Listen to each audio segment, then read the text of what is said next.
Ciertamente, hermanos, es un placer siempre de reunirnos a pesar de las circunstancias. No tengo en memoria ningún acontecimiento similar al que estamos viviendo en la actualidad, aun y cuando en el 2009, hermanos, tuvimos la contingencia de la influenza. No hubo de parte de las autoridades lo que hoy está aconteciendo. Recuerdo que en aquel entonces, pues, solamente lo que hubo es que nos reuniéramos en partes abiertas. Pero hoy la recomendación o la ordenanza del gobierno ha sido que no nos reunamos en los lugares que tenemos comúnmente para reunirnos. Pero, hermanos, la iglesia está reunida. Y la iglesia se reúne hoy, primer día de la semana, ¿para qué? Para glorificar a Dios, hermano. No importa, ¿verdad? No importa que el gobierno nos haya dicho que en los lugares que usamos para reunirnos no se puede. Pues la iglesia del primer siglo se reunía ¿dónde, hermanos? En las casas. En las casas, ¿verdad? En las casas. Entonces, vamos a hacer lo que hacía la iglesia del primer siglo. Reunirnos en los hogares y seguir aprendiendo de la palabra de nuestro Dios. Confiamos en Él que pronto, hermanos, pronto se termine esta situación, este acontecimiento, ¿verdad? Que estamos nosotros viviendo en la actualidad. Bueno, vamos a estudiar, hermanos, el capítulo 8. Capítulo 8 de la epístola, el libro de Oseas. Yo me quedé con la clase el jueves, ¿verdad? El libro de Oseas, donde estamos teniendo el tópico. Recuerden que todo el capítulo 8 dijimos que habla acerca de la siembra y de la siega. Eso ya lo dijimos desde el inicio del capítulo número 8. Bueno, vamos a continuar, hermanos, por ahí donde nos quedamos la semana anterior. ¿Alguien se acuerda, hermanos, de en dónde nos quedamos en la semana anterior? Capítulo 8, versículo del 4 al 6. Muy bien, ¿alguien le puede dar lectura, hermanos, por favor? Ellos establecieron reyes, pero no escogidos por mí. Constituyeron príncipes, mas no los supe. De su plata y de su oro hicieron ídolos para sí, para ser ellos mismos destruidos. Muy bien, hermanos, tenemos el segundo pecado que Israel, hermanos, de antemano hizo delante de Dios. El primer pecado ya lo vimos la semana anterior. ¿Cuál fue el primer pecado, hermanos, según los versículos que acabamos de leer o que acaba de leer nuestro hermano? Que primero ellos establecieron reyes. Muy bien, el primer pecado que vemos aquí de parte del pueblo, hermanos, es que ellos establecieron algo que Dios no había autorizado, que Dios no había aprobado. Y habíamos dicho que hoy, hermanos, lamentablemente, haciendo una analogía entre lo que hizo el pueblo anterior y lo que hace el pueblo hoy, también pasan estas cuestiones hoy dentro de la iglesia del Señor, dentro del Israel espiritual. El que, hermanos, el establecer cosas que en Dios no autoriza. Parece bueno, y parecía bueno, hermanos, ¿verdad? Que se establecieran reyes. Parecía bueno para el pueblo, pero recuerden que no todo lo que es bueno es autorizado o permitido por parte de nuestro Dios. El segundo pecado, ¿cuál es, hermanos? Según lo tenemos ahí. Muy bien. Dice ahí que de su plata y de su oro, ¿qué hicieron?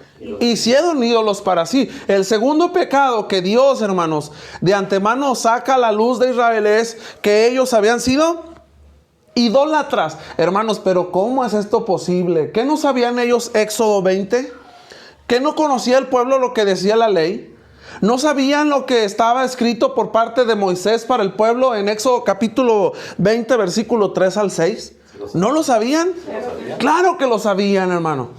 ¿No sabe hoy la iglesia del Señor que hay cosas que no debemos hacer? Sí lo sabían. Entonces, ¿por qué se hace?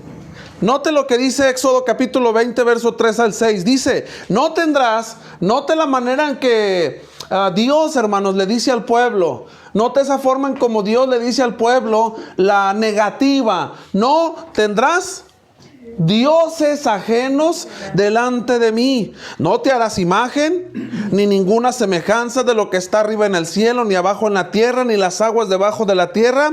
No te inclinarás a ellas, ni las honrarás, porque yo soy Jehová tu Dios, fuerte, celoso, que visito la maldad de los padres sobre los hijos hasta la tercera y la cuarta generación de los que me aborrecen.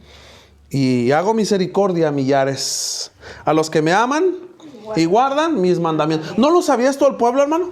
Sí, sí lo sabía el pueblo. Ellos lo entendían. Entonces, ¿por qué no lo practicaban?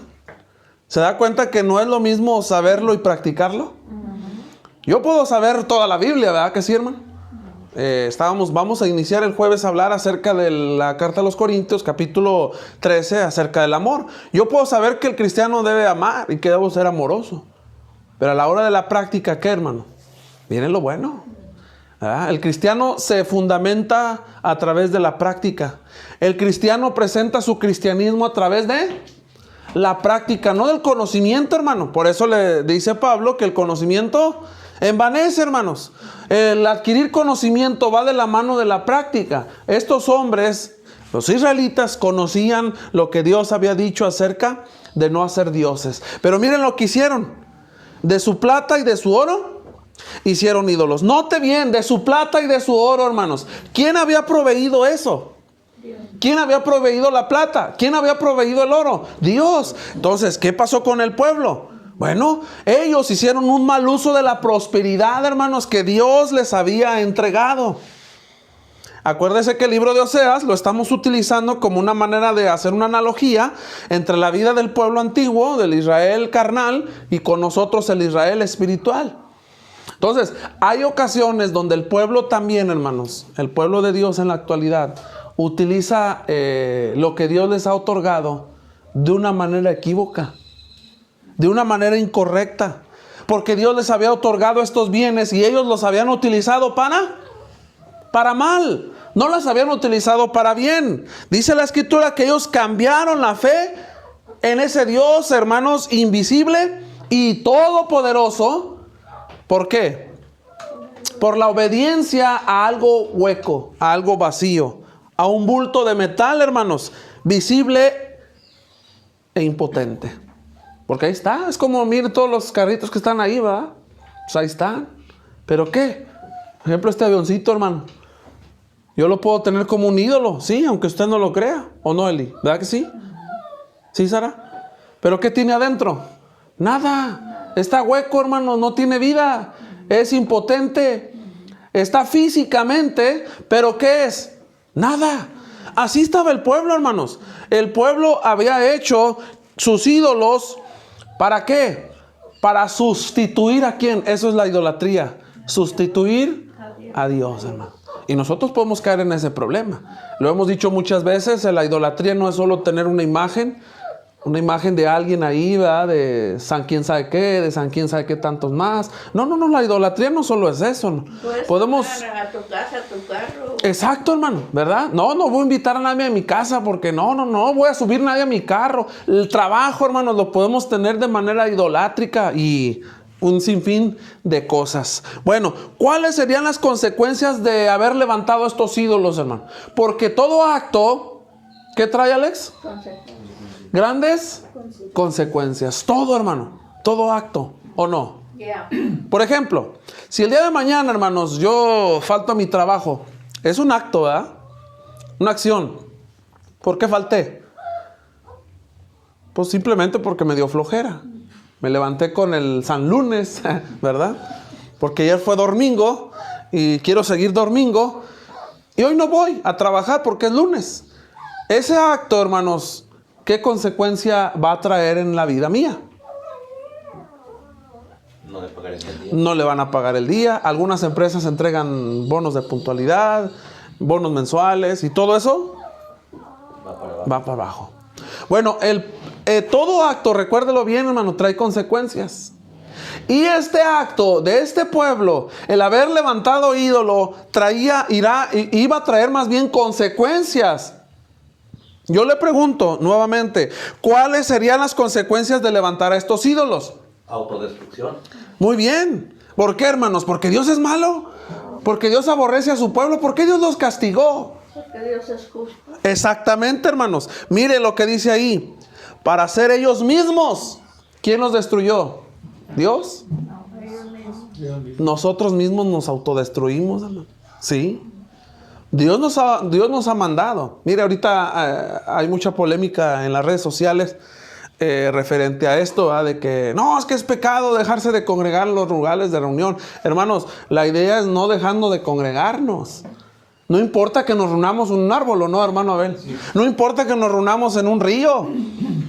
Porque recuerden que la iglesia somos nosotros, los llamados fuera, nosotros, no estas paredes, hermano. Entonces, ciertamente, nosotros al llevar un acto, a una acción, nosotros vamos a ¿qué? Dice ahí, a destruirnos. Ahora, qué bonito fuera, ¿verdad? Que fuera la destrucción como lo indica nuestra palabra en el español. Ah, ya se destruyó el hermano, ya, se aniquiló, ya.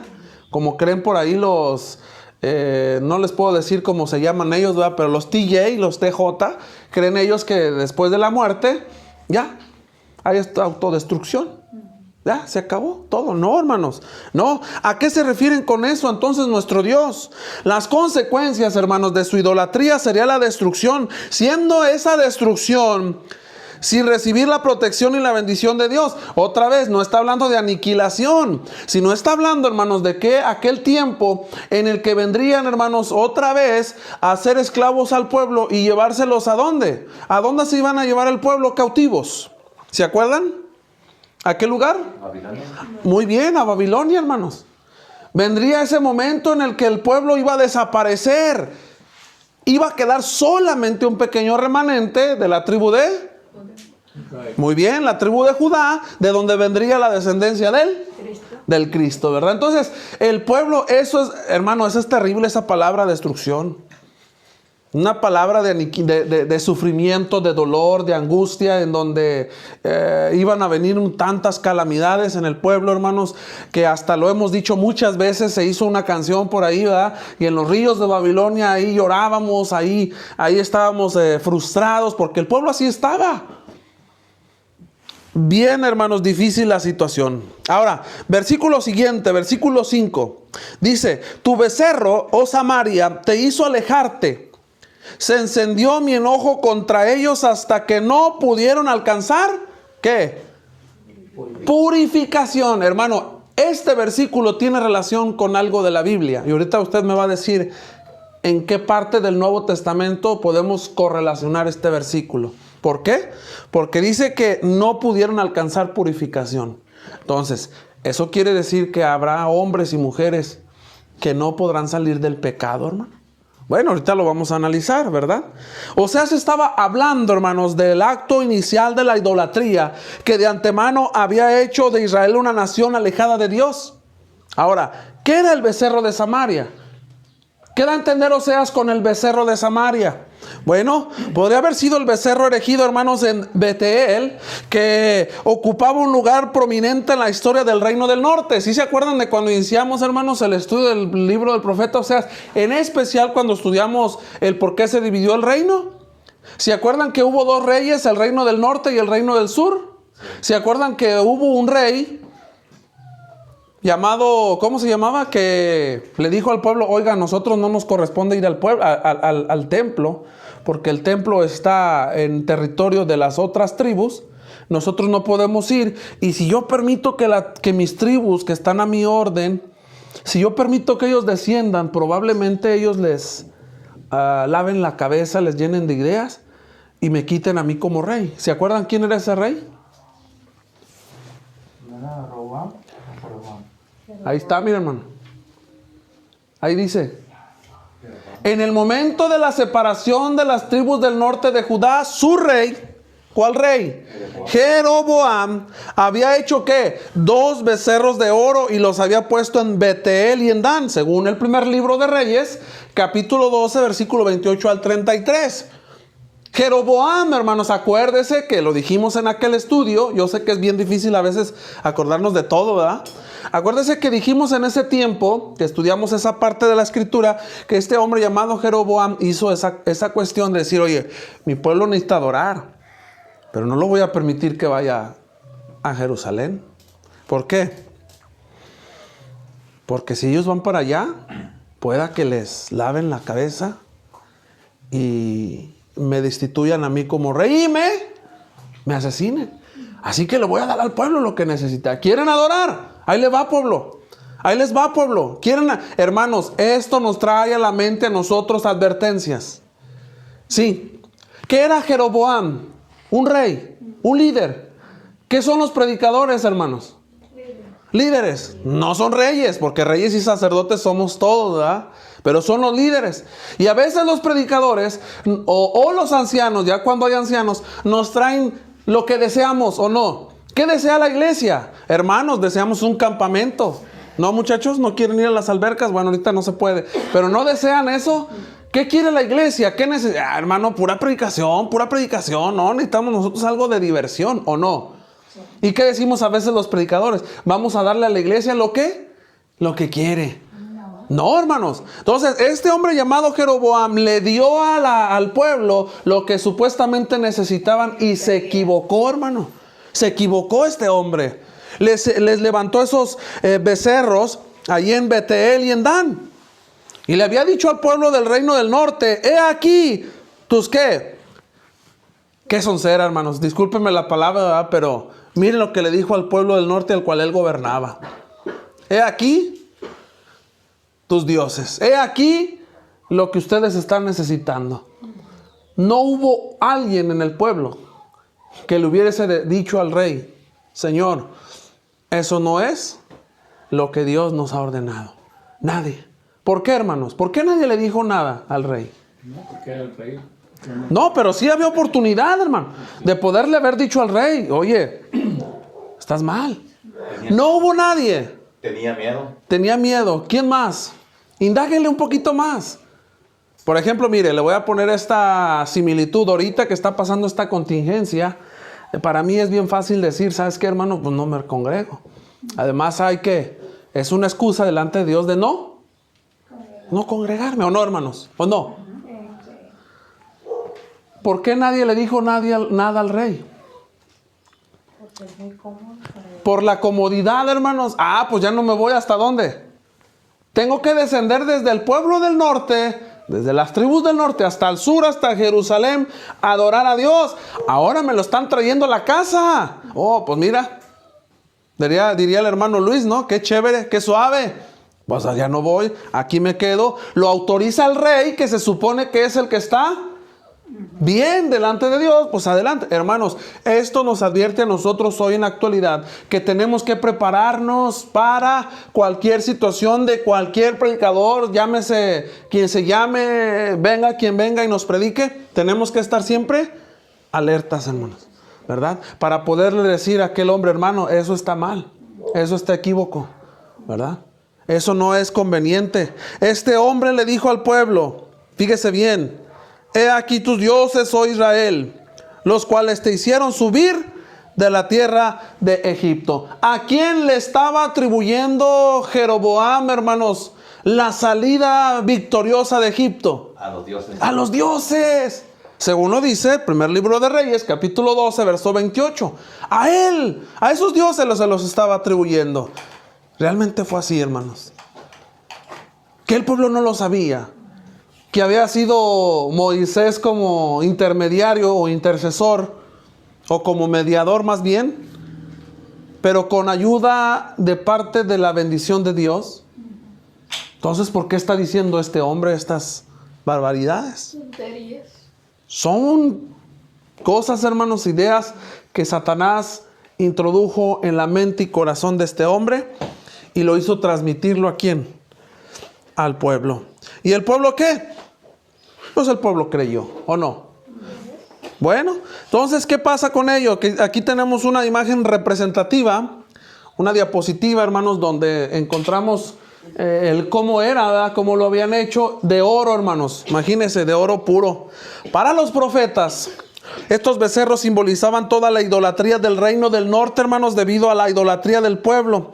El enojo de Dios se iba a encender continuamente contra ellos, lo cual les impidió alcanzar purificación. He aquí la pregunta que había hecho yo hace un momento, hermanos. ¿Habrá personas, al igual que el pueblo de Israel, hoy en la actualidad, que no pueden alcanzar la purificación de sus almas?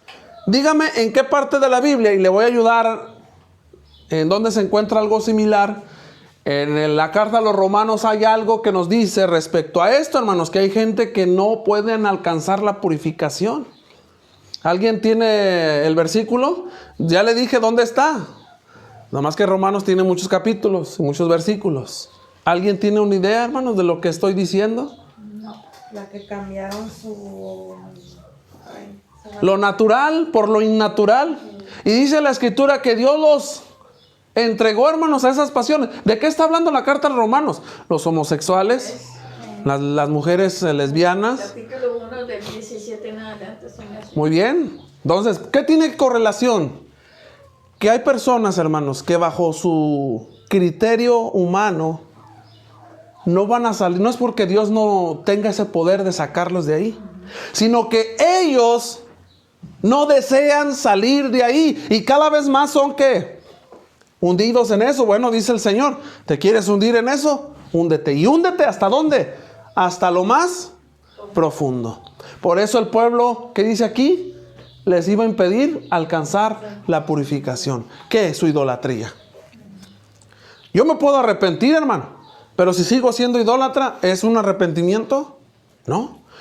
Yo puedo ser homosexual, hermano, y decir, no, yo creo en Dios y me arrepiento, pero sigo practicando la homosexualidad. ¿Va a haber un perdón? No. No va a haber purificación. Eso es lo que hacía el pueblo.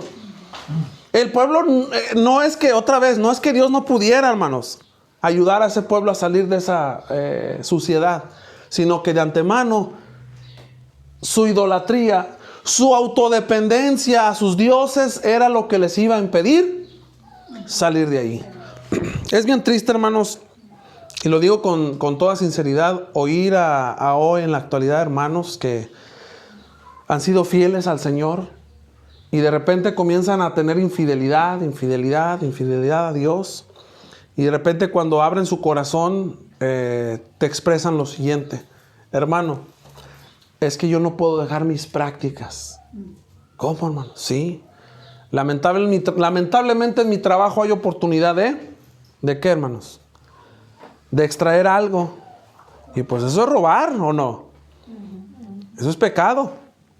Y dicen, ha pasado casos de hermanos así, hermano. No puedo dejar esta práctica. Esa práctica le impide a este hermano, ¿qué? Purificarse, hermanos. Otras cosas. Hay hombres, hay mujeres, ¿verdad?, que buscan relaciones extramaritales y cuando tú hablas con ellos te dicen lo mismo. Hermano, no puedo dejar, ¿qué? Esta práctica. No es que Dios no tenga el poder. Es la persona, el pueblo así estaba. Su idolatría, su autodependencia de estos ídolos, su total dependencia de estos ídolos desplazó a Dios y por tal no pueden, hermanos, ellos purificarse. No han querido ser renovados. Exactamente, hermano. No han dejado. En el caso de nosotros, hoy en la actualidad, no han dejado que el Espíritu de Dios nos ¿qué? Redarguya. Exacto. Y nos cambie. Y estemos bajo la influencia del Espíritu Santo, llenos del poder del Espíritu Santo. No lo hemos permitido. Muy bien, avancemos, hermanos, porque el tiempo corre y no se detiene. Versículo 6. Porque de Israel es también y artífice lo hizo. No es Dios, por lo que será deshecho en pedazos el becerro de Samaria. Oseas, hermanos, consideró la adoración de parte de Israel a otros dioses como indignante. ¿No es así, hermanos? Es indignante esto. Y él exclamó, porque de Israel es también ¿Cuál el becerro, hermanos? La idolatría que practicaban era una grande abominación delante de Dios. Y Oseas concluye su oráculo contra la idolatría de Israel, hermanos, declarando que el becerro de Samaria obviamente no era el Dios verdadero, ni lo será, ya que había sido hecho, hermanos, por hombres. ¿Y sería qué? ¿Cuál sería el fin de ese Dios, de esos dioses, de esos ídolos? ¿Dónde terminan? Puse como ejemplo el avioncito, ¿verdad? ¿Dónde va a terminar esto? La basura, hermanos. Y luego, hecho trizas. ¿Va a terminar en dónde? Hecho pedazos. Y iban a ser hechos pedazos ¿por quién? Por el hombre. Si Dios nos permite, hermanos, la próxima clase, para aquí terminar esta clase de esta hora, debido a la circunstancia. La próxima clase, hermanos, vamos a ahondar en el siguiente tema. Recuerden que tenemos el tema general de todo el capítulo 8. ¿Se acuerdan cuál es el tema de todo el capítulo 8? La siembra y la siega. Bueno, del versículo 7 al 10 tenemos un subtema. Encontraremos ahí la formación de alianzas con otras naciones. Y eso ya lo hemos hablado en varios capítulos anteriores, donde el pueblo de Israel, el pueblo de Dios, hizo alianzas ¿con quién? Con otras naciones que Dios no permitía. ¿Por qué se repite en varias ocasiones esto, hermanos? ¿Por qué hay repetición de temas? Porque esto ya lo vimos en el capítulo anterior. ¿Por qué?